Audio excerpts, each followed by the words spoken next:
to say that technology is sacred is not to say that all technology is good. That would be pretty silly to say that all technology is good. That would be like saying that all nature is good, when there's obviously all sorts of things in nature that we think are very bad and we want to get rid of them, like the AIDS virus or the cholera, or anyway. So we don't decide what's good or bad based on whether it is nature or whether it is technology. We evaluate these things and say, do we like these things? Do these things help us to create the kind of world that we want to create? I think on the question of agriculture, yes, we're absolutely dependent on these technologies, but we're always dependent on nature and technologies. That's just the nature of living on Earth.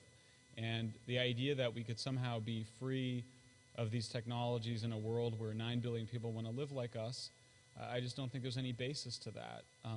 So again, our view is not that energy consumption is the problem. I think that's a reductive view. That's like saying there's too many people, that there's not enough Earth for everybody. The truth is, there's a lot of people on Earth. There's a lot of people on Earth that want to live like we live. They have every right to live like we live, and besides that, it's not up to us.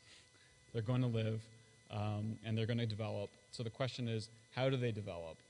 And if we want to have a stable climate, and we want to have some forests left and some species to live in those forests, then we need to pretty radically accelerate the development of those technologies.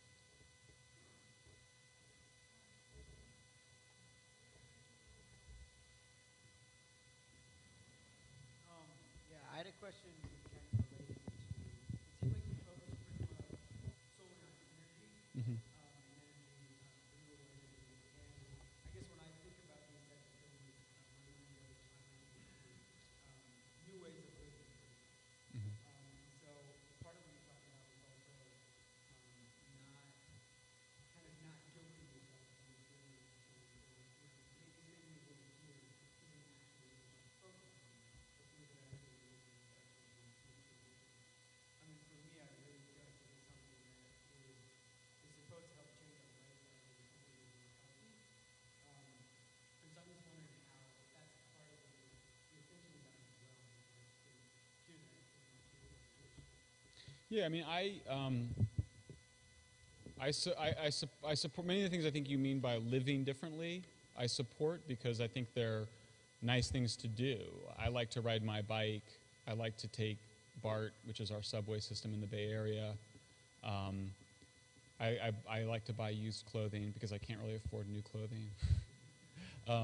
But I don't think it has really much to do with the big picture ecological problems. That's why I put up those slides showing, even if we were to radically downscale, like live with a quarter of the consumption that we currently have, you still have to cut emissions pretty dramatically. So I guess what I want to say is, I don't think those behaviors are an obstacle to doing what we need to do to make the planet livable and healthy, but I don't think that they actually get us there.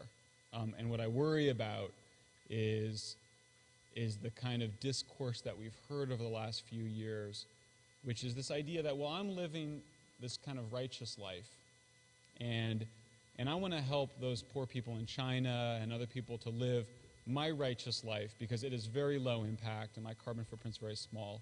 And the truth is, people have no idea how big their carbon footprint is, even after they do all those things. They still benefit from a built environment, a built infrastructure, roads, hospitals, schools, electrical systems. I mean, that's what China has been in the process of building. We kind of have this idea, we go, well, all of that development is China so they can have the crap that people get at Walmart, which is insubstantial. But in fact, so much of that development has been basic human needs.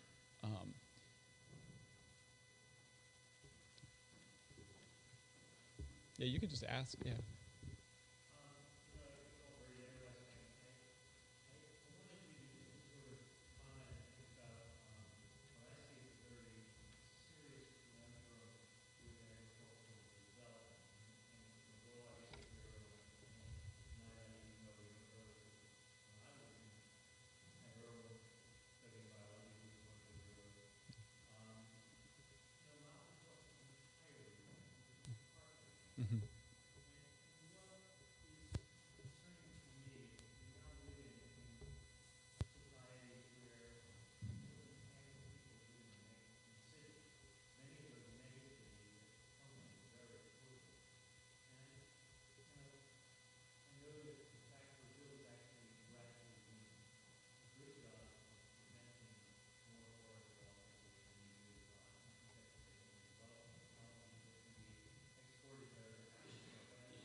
Yeah. Well, it's interesting. Before I left, I was in graduate school working towards my PhD in anthropology, and I was working with peasant communities in what was sort of the semi-Amazonian region, the northeast of Brazil, in very poor peasant communities. And I was hard-pressed to find young people who didn't want to go to the city and didn't want to get an education, didn't want to get away from the farm. Now, that wasn't a scientific survey, so maybe, we could go look at, we'd go find some scientific surveys of what people in those places want. It's kind of irrelevant. The process of urbanization is pretty inexorable. I might think it's more positive than you, but it is happening. And I think of the many things going for urbanization, one of them is that fertility rates drop instantly. When women move, when couples move into the cities, they don't even have to get rich yet. The fertility rate drops dramatically. For very practical reasons, because the women are going to work and they're needing to go to work. I also spent a fair amount of time in Brazil's favelas. They are very complex places. If you haven't seen the movie City of God, I strongly recommend it. It's an outstanding film made by the brother of actually a friend of mine in Brazil. And there was another city called, documentary series, you could see it on HBO and get the DVDs, called City of Men, which are a little bit like The Wire of Brazil. I don't know if you've seen The Wire here, but there's a lot going on in favelas. A lot of bad stuff and a lot of really beautiful, wonderful stuff too. So I think that we need to, I think that the reality is those people aren't going back to the farm. And there's been a process, it's all over South America, and I think worldwide, of legalizing the squatters, the squatting, giving them property ownership, which allows people to borrow a little bit of money to develop. The electrical lines that get stolen get legalized, and so you see, I think in a lot of the, in the older and more developed favelas, you see much better governance, but obviously you see a lot of lawlessness too, so I don't want to kind of give you the impression that like this transition to big cities, mega cities, and urbanization is sort of uniformly positive, but rather to say that this is the process that's going on. I think it's basically positive. It's going to have all sorts of problems that we're going to have to deal with, and I think that the way that we're going to deal with them is through more, not less development, and through better and newer, not older and cruder technologies.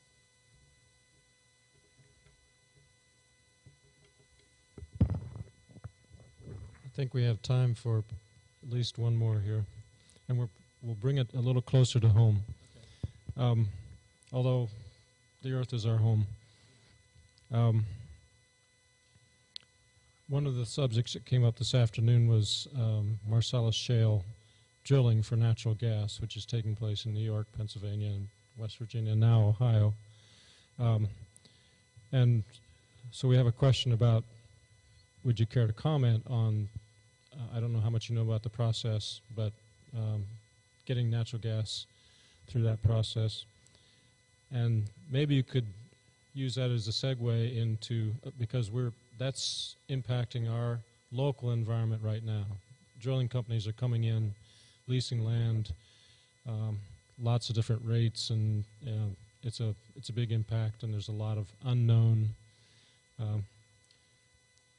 And so you can take a great leap from that one to how does your presentation illuminate our work here at Olney Friends School as we talk about what we should be doing for our students and ourselves now into the future? Great. I mean, I think the shale gas example is a really potent one. I mean, obviously, West Virginia has been, and this whole region has been hammered by coal mining, and now you've got this kind of gas extraction going on. And again, I just go, if you wanted a better argument for nuclear power, you couldn't have one. I mean, the amount of uranium that's involved in powering nuclear power plants is incredibly small. It's minuscule compared to the amount of coal you have to take whole mountains down to get your coal. And you're going to have to do very nasty things to get the natural gas out. Half of all of our nuclear power, we get 20% of our electricity in the United States from nuclear power. Half of that nuclear power is powered by old nuclear warheads that have been dismantled. I mean, I don't think there's any more beautiful example of swords into plowshares than that. So I just kind of, this is what, I mean, it may surprise you, but when you go and talk to energy scientists who are the strongest advocates of nuclear, and they criticize us as not being pro-nuclear enough, because we still think you should fund solar and wind too. They're environmentalists. They can't stand the impact on the land from mining and drilling, or even putting a lot of windmills and solar panels on it. So I guess what I would say to all of you that are skeptical about nuclear is take a second look. Take a few hours and get acquainted with some of the basic facts. Expose yourself to other experts. Don't just go and listen to what the green groups are saying, and don't just go listen to Amory Lovins. Listen to people like Stuart Brand, the founder of the Whole Earth Catalog, whose green credentials are impeccable. There's a great blogger called Nuclear Green. Go spend some time on his website, and just give it a second thought and think about the comparative environmental risks. As for Olney, I just read a fantastic book that by Stephen Johnson called "Where Good Ideas Come From," and if you haven't read it, I encourage you to get it or bring it to the library. It's a fun read. You can read it in a few hours, and it's a book about innovation. And one of the things, in fact, I was ripping off some of his stuff without attribution in my presentation. One of his key points about where good ideas come from is they come from very open environments. He calls them liquid environments. And you obviously, I think, have that. You've got people here from all over the world. You've invited me in from a different part of the country. You're open to these new ideas.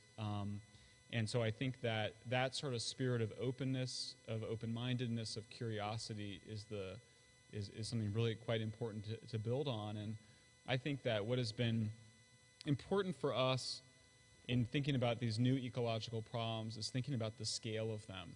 I think so often we want to believe that because we're living in a way that is concerned about the world, that is the solution to making a better planet. And I think we need to be open to the idea that, in fact, there's a lot of something else that needs to happen as well. But it seems like you have the right spirit to welcome that in. So thanks again. I really appreciate it.